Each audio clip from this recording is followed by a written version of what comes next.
Sejam bem-vindos ao Nerdologia, eu sou o Átila, biólogo, pesquisador e sempre correndo atrás da verdade. Hoje a gente vai ver o custo das mentiras de Chernobyl e algo muito pior que a gente está passando. Ah, e só para aproveitar que você já está por aqui, um anúncio com muito orgulho do Nerdologia. A partir da semana que vem a gente tem uma série especial aqui no canal, que é o Nerdologia Ensina, com vídeos toda segunda, quarta e sexta. Sim, são mais 3 Nerdologias por semana até o mês de agosto, com uma série especial sobre evolução com episódios mais longos que vai recontar da origem da vida até o surgimento do ser humano e da nossa consciência. Se prepara! E se você não assistiu a série Chernobyl, que eu vou comentar logo mais, vale assistir antes, não por causa de spoilers, porque né, a usina explodiu e todo mundo sabe, mas sim porque são 5 episódios excelentes, muito bem escritos, e você vai aproveitar bem mais o Nerdologia tendo assistido. É uma série muito fiel, ou pelo menos tão fiel quanto uma obra de ficção pode ser, e parte do diálogo e dos relatos é inclusive tirada diretamente do livro Vozes de Chernobyl, da nobelista bielorrussa Svetlana Alexievich, incluindo o diálogo todo da sala de controle. E claro, para poder criar uma história com a qual a gente nos conecta, precisaram focar a situação de dezenas de pessoas em um personagem, como os bombeiros que são representados pelo Vasily Ignatenko, que realmente existiu, ou a cientista Ulana Komiuk, que nunca existiu na vida real, mas representa as dezenas de cientistas e físicos envolvidos na pesquisa na época e destaca as pesquisadoras que eram bem mais comuns na União Soviética do que fora de lá. Até os efeitos da radiação na série são bem realistas, incluindo queimaduras e bronzeamento de quem se expôs com os bombeiros. E a morte tardia com os efeitos que aparecem quando as células que morreram fazem falta dias depois. Mas o foco de Chernobyl não é o acidente, e sim as mentiras que causaram o acidente e que encobriram ele e as consequências delas. E como o sistema soviético depender dessas mentiras, contribuiu para tudo ser muito pior. De dizer que o acidente não aconteceu porque um reator RBMK não podia explodir, aos responsáveis questionando o óbvio, da transferência de culpa ao silêncio do governo até a notícia vazar.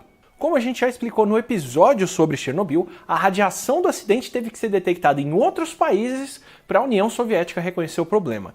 Inclusive, tem outros acidentes nucleares soviéticos que não foram reconhecidos no período por causa disso. E se a série parece exagerar no desprezo pela vida, na vida real, 3 engenheiros realmente desceram para abrir aquela válvula de drenagem e sobreviveram. Boris Baranov morreu em 2005, enquanto os outros 2 ainda vivem em Kiev, e um deles, que é o Oleksiy Ananenko, quando perguntado pela BBC sobre aquele ato heróico, falou: "Era o nosso trabalho. Se eu não fizesse, podiam me demitir. Como eu ia achar outro trabalho depois disso?" E segundo Ananenko, eles não tiveram nem recompensa nem palmas na volta. Era só o nosso trabalho, quem iria aplaudir isso? A série consegue incomodar com um governo capaz de mentir sobre a situação e deixar as pessoas continuarem como se nada tivesse acontecido. Mas não é só o sistema soviético que se baseia em mentiras ou que omite a realidade dessa forma.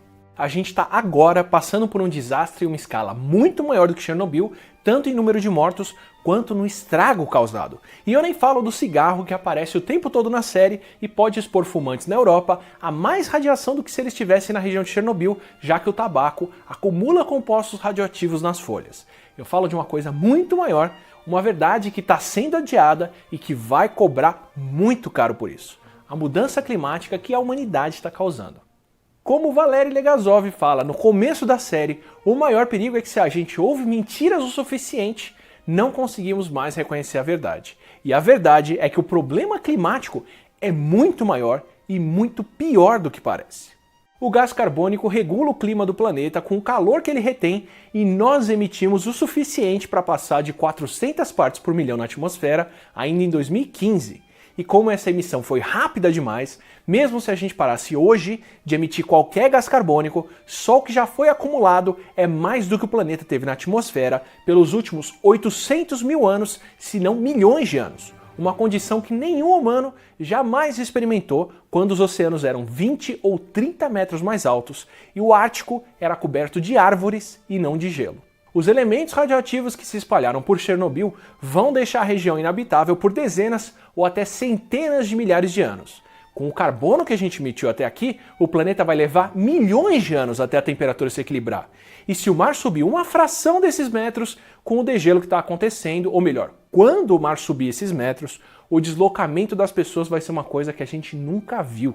Como a gente falou no episódio sobre Fukushima, o maior número de mortes em um acidente nuclear acontece durante a evacuação por conta do deslocamento das pessoas. Mas no Japão, ou em Chernobyl, como a série mostra, foram centenas de milhares de deslocados. Já com o aquecimento, como David Wallace Wells conta em A Terra Inabitável, até 2050, o Banco Mundial estima que serão 140 milhões de refugiados. A ONU estima mais de 200, com um teto de mais de 1 bilhão de pessoas.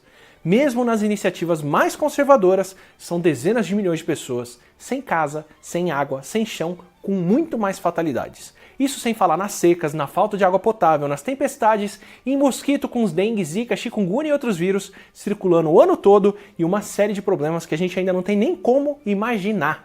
É estranho conceber o governo mentindo sobre o risco da radiação e deixando as pessoas continuarem brincando ou vivendo como se nada tivesse acontecido, com janela aberta e as crianças brincando enquanto poeira radioativa caía do céu. Mas é o mesmo que a gente faz hoje, ignorando as emissões de carbono e vivendo a vida como se isso não acontecesse. Um diretor que não aceita que um reator pode explodir não é diferente de um líder político questionando aquecimento, quando ano após ano a gente bate recorde de temperaturas mais altas e cada vez mais gente morre com ondas de calor constantes. Assim como limitar as medidas a 3,6 Roentgen, não é diferente do que a gente pensar que o aquecimento vai estar limitado a 2 graus quando a gente está num território climático desconhecido. Como Legasov também fala na série, as pessoas querem uma história, querem culpados, querem um culpado. Só que no aquecimento não cabe essa narrativa, ele é um problema causado por todo mundo. A gente se sente culpado e tenta diminuir o nosso impacto, a nossa emissão de carbono, com atitudes como comer menos carne de vaca, o que ajuda, mas a grande mudança tem que ser política, econômica e em escala mundial. Só aqui no Brasil, pela estimativa de um grupo liderado por brasileiros do INPE, se a gente reverter a política de diminuir o desmatamento da Amazônia, como provavelmente vamos, até 2030 o Brasil pode sozinho emitir mais carbono do que a China e os Estados Unidos produzem juntos em um ano. E como Craig Mazin, que é o diretor da série diz, como Legasov diz, a gente pode tentar tapar a verdade o quanto for, você pode não acreditar nela, mas uma hora a verdade vem. Seja na União Soviética ou em qualquer lugar. As mentiras cobram um preço bem alto, ainda mais quando a gente piora o problema por continuar emitindo cada vez mais carbono enquanto nega isso. Enquanto os fatos estão aí, por mais incômodos que sejam. O Ártico derretendo mais do que nunca, recordes e recordes de temperaturas altas, ilhas pequenas como as Ilhas Solomon sendo submersas, a gente está causando um desastre muito maior do que Chernobyl e se não agirmos agora, a gente não vai ter nem com o que se preocupar depois.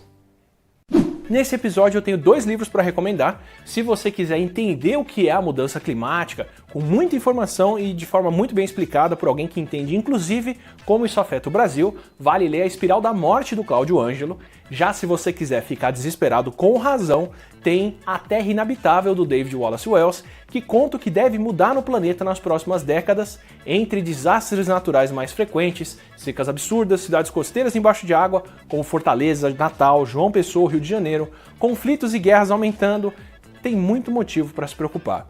E mesmo se você não acredita nessa verdade, adianto que seguradoras, exércitos e quem mais tem que tomar decisões estratégicas baseadas em fatos e dados já conta com isso. E no episódio passado sobre Chernobyl eu resolvi fazer uma coisa diferente. Como algumas pessoas ainda insistem em questionar o aquecimento global, eu vou reinterpretar os comentários como se eles estivessem falando da explosão e da radiação do reator para você ver como esses argumentos são parecidos. Você tem que fazer um debate com os questionadores da explosão do reator para ouvir os dois lados. Você vai ver como eles vão refutar você, mostrando como um reator RBMK não pode explodir, porque é o debate que vai provar a realidade que ela não existe. Se a radiação em Chernobyl é verdade, por que aqui em casa não está mais radioativo? E outra, se o urânio já emitia radiação na natureza, como que esse urânio de Chernobyl emite mais radiação? Tem muito especialista que diz que radioatividade é natural e que em muitos períodos da Terra a gente já teve inclusive mais radiação do que hoje em dia. Quem garante que foi a humanidade que causou essa radiação em Chernobyl? Alguns especialistas questionam que o urânio causa radiação. Eles nunca publicaram isso em periódicos científicos, mas são bem convincentes. Quem disse que é o urânio liberado pelo reator que está causando essa radiação toda? Isso é um complô dos cientistas que investigam radioatividade, ou propaganda capitalista anti-soviética. Enfim, fica aqui a versão da verdade que convém. Terminando com a pergunta: que outra criatura mitológica ou internetica você queria explicada por aqui?